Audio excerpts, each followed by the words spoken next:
नमस्कार आमार भुरिभोज चैनेले सकलके स्वागत जानाई। Welcome to my channel Bhuribhoj. आमी आज के बानाबो छोलार डाल दिए एचोड़ेर डालना। तार जोन्नो छोलार डालटाके 2 घंटा मतन जले भिजिए रेखेछिलाम।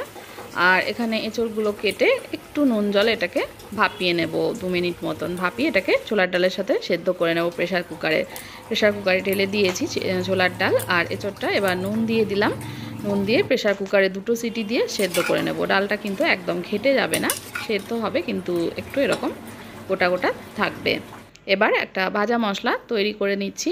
দিয়ে দিলাম শুকনো কড়াইতে 2 চামচ গোটা জিরে, দিয়ে দিলাম 2 চামচ মৌরি, দিয়ে দেব একটা দারচিনি স্টিক, দিয়ে দেব দুটো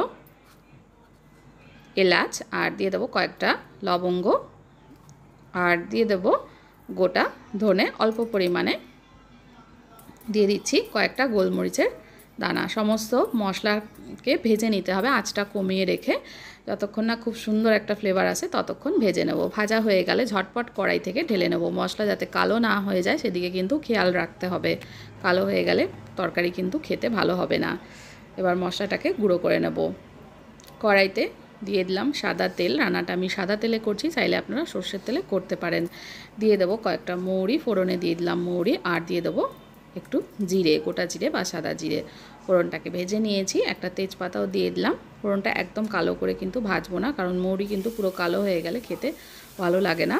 এবার দিয়ে দেবো এঁচড়গুলো ডাল থেকে তুলে তুলে একটু দিয়ে দিচ্ছি প্রথমে, পরে ডালটা ঢেলে নেব।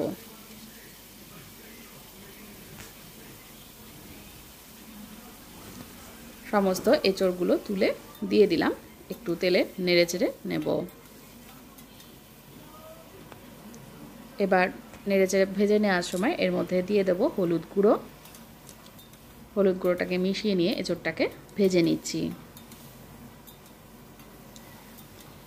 বেশ খানিকটা নুন কিন্তু ডাল আর এঁচড় সেদ্ধ করার সময় দিয়েছিলাম, তো এখন একটু অল্প করে নুনটা দিতে হবে। অল্প পরিমাণে নুন দিয়ে নিলাম, নেড়ে চেড়ে একটু ভেজে নিতে হবে। এবার দিয়ে দিচ্ছি এর মধ্যে জিরে গুঁড়ো, ছোটো চামচের 1 চামচ জিরে গুঁড়ো, হাফ চামচ লঙ্কা গুঁড়ো দিয়ে দিলাম। দিয়ে এটা মিশিয়ে নিয়ে একটু নেড়ে চেড়ে নেব। এবার দিয়ে দিচ্ছি এর মধ্যে হিং, সামান্য একটু হিং দিয়ে দিলাম আর দিয়ে দেব আদা কাঁচা লঙ্কা বাটা। 3 চামচ আদা কাঁচা লঙ্কা বাটা দিয়ে দিলাম। একটু জল দিয়ে আদা কাঁচা লঙ্কা বেটে রেখেছিলাম সেটা দিয়ে দিলাম। দিয়ে এবার সমস্ত মশলাগুলোকে এঁচড়ের সাথে কষিয়ে নেব। দেখুন ভালোভাবে কিন্তু কষানো হয়ে গেছে। এবার আমি যে ডালটা প্রেসার কুকারে ছিল সেটা সেদ্ধ ডালটা সেটা দিয়ে দেব।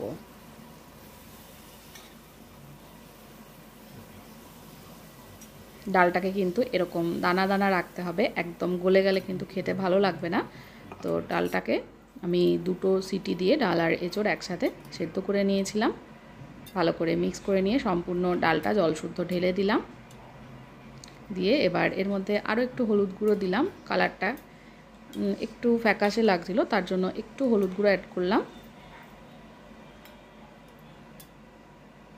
দিয়ে এবার একটু সেদ্ধ করে নেব বা একটু ফুটিয়ে নেব।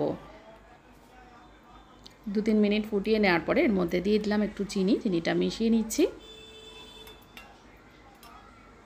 চিনিটা মেশানো হয়ে গেলে এবার এর মধ্যে দিয়ে দেব যে ভাজা মশলাটা তৈরি করে রেখেছিলাম সেটা অ্যাড করে দিচ্ছি। যতটা ভাজা মশলা তৈরি করেছিলাম ততটা কিন্তু লাগবে না, তার হাফ আমি এর মধ্যে অ্যাড করে দিলাম।